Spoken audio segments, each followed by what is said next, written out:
Assalamualaikum warahmatullahi wabarakatuh.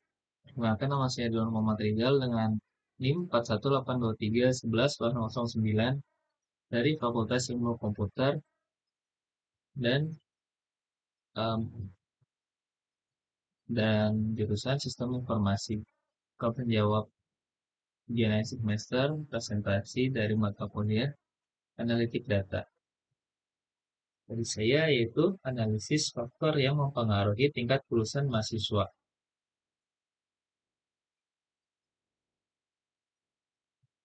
Pertama, pendahuluan. Penelitian ini bertujuan untuk menganalisis faktor-faktor akademik dan non-akademik yang mempengaruhi tingkat kelulusan mahasiswa. Dengan memanfaatkan data akademik, analisis ini diharapkan dapat memberikan insight berbasis data untuk mendukung pengambilan keputusan oleh pihak perguruan tinggi. Selanjutnya, data dan variabel.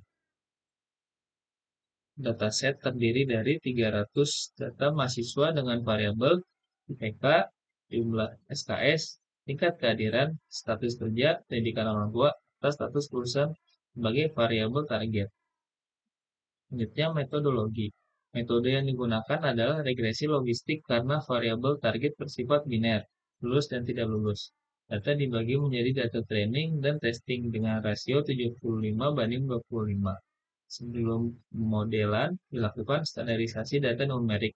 Ada beberapa poin dalam metodologinya, yaitu data processing, standarisasi data, speed data, regresi logistik, dan evaluasi model.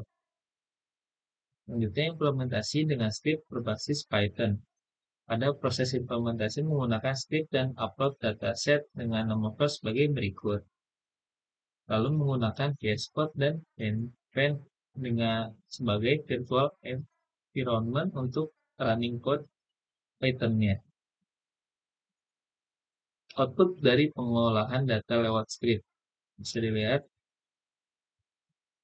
berdasarkan hasil statistik deskriptif dari 300 data mahasiswa diperoleh hasil sebagai berikut. IPK, rata-rata IPK mahasiswa adalah 3,10, IPK minimum 1,80 dan maksimum 4,64. Sebagian besar mahasiswa memiliki IPK di atas 2,80. Interpretasi mayoritas mahasiswa berada pada kategori akademik yang baik, sehingga IPK layak digunakan sebagai variabel prediktor kelulusan. Kedua, jumlah SKS. Rata-rata jumlah SKS yang diambil adalah 134 SKS. Rentan SKS antara 120 sampai 149. Interpretasi variasi jumlah SKS menunjukkan perbedaan progres 7 mahasiswa yang berpotensi mempengaruhi kelulusan. 3. Kehadiran. Rata-rata kehadiran mahasiswa sebesar 79,47%. Kehadiran minimum 60%, maksimum 99%. Interpretasi tingkat kehadiran relatif baik dan mencerminkan keterlibatan mahasiswa dalam proses pembelajaran. 4. Status kerja. Nilai rata-rata 0,49, artinya sekitar 49% mahasiswa bekerja. Interpretasi status kerja berpotensi mempengaruhi fokus akademik mahasiswa. 5. Pendidikan orang tua. Rata-rata 1,96 mendekati kategori diploma atau D3. Interpretasinya latar belakang pendidikan orang tua cukup beragam. Namun pengaruhnya terhadap lulusan perlu dianalisis lebih lanjut melalui model. 6. Status lulusan. Rata-rata 0,087, hanya sekitar 87% saja mahasiswa yang lulus tepat waktu. Interpretasi dataset bersifat imbalance, di mana jumlah mahasiswa tidak lulus lebih banyak dibandingkan yang lulus. Evaluasi model regresi logistik. Pertama, akurasi 0,92%.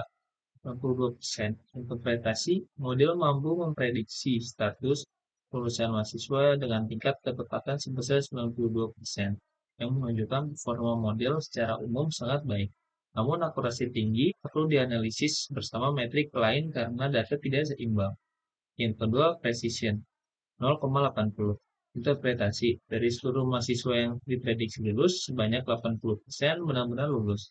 Artinya, model cukup baik dalam menghindari kesalahan prediksi kelulusan palsu. Ketiga, recall 0,44. Interpretasi model hanya mampu menangkap 44,4% mahasiswa yang benar-benar lulus. Ini menunjukkan bahwa masih banyak mahasiswa lulus yang tidak terdeteksi oleh model. Catatan penting, recall rendah disebabkan oleh ketidakseimbangan data, di mana jumlah mahasiswa lulus jauh lebih sedikit. Selanjutnya, confusion metric. Keterangan, tidak lulus, true negatif, tidak lulus, lulus, false positif, lulus, tidak lulus, false negatif, lulus, lulus, true positif. Interpretasi, model sangat baik dalam memprediksi mahasiswa tidak lulus. Yang kedua, model masih kesulitan mendeteksi mahasiswa yang benar-benar lulus. Selanjutnya, interpretasi hasil. Hasil menunjukkan bahwa IPK, jumlah SKS, dan tingkat kehadiran memiliki koefisien positif yang berarti peningkatan pada variabel-variabel tersebut meningkatkan peluang kelulusan. Status kerja memiliki koefisien negatif yang mengindikasikan bahwa mahasiswa yang bekerja cenderung memiliki peluang kelulusan yang lebih rendah. Classification report, kelas 0 tidak lulus, precision 0,93, recall 0,96, F1 skornya 0,96. Model sangat akurat dalam memprediksi mahasiswa tidak lulus. Selanjutnya kelas 1 yang lulus, precision 0,80, recall 0,44, F1 skornya 0,57. Model cukup tepat saat memprediksi lulus, tetapi belum optimal dalam mendeteksi seluruh mahasiswa. Interpretasi koefisien regresi logistik. Variabel koefisien interpretasi. Bisa dilihat IPK, jumlah SKS, kehadiran, status kerja, dan pendidikan orang tua.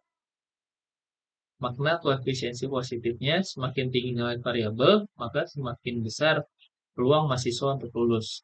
Selanjutnya, makna koefisien negatif, variabel tersebut cenderung menurunkan peluang lulusan. Terakhir, kesimpulan. Berdasarkan hasil analisis regresi logistik, diperoleh bahwa variabel akademik seperti IPK, jumlah SKS, dan tingkat kehadiran memiliki pengaruh signifikan terhadap peluang lulusan mahasiswa. Model menunjukkan tingkat akurasi yang tinggi sebesar 92%, namun memiliki keterbatasan dalam mendeteksi mahasiswa yang lulus akibat ketidakseimbangan data. Oleh karena itu, regresi logistik dapat digunakan sebagai alat prediksi awal kelulusan mahasiswa, tetapi perlu dikombinasikan dengan metode penyeimbangan data atau evaluasi lanjutan. Sekian dari saya, kurang lebih mohon maaf. Wassalamualaikum warahmatullahi wabarakatuh. Terima kasih banyak Ibu telah perhatikan. Mohon maaf jika banyak kekurangan. Terima kasih atas kelasnya selama semester ini, Ibu Dwi. Semoga ilmu-ilmu Ibu yang sampaikan kepada kami dapat bermanfaat dan jadi berkah untuk Ibu yang Dwi juga. Amin. Terima kasih Ibu. Selamat malam.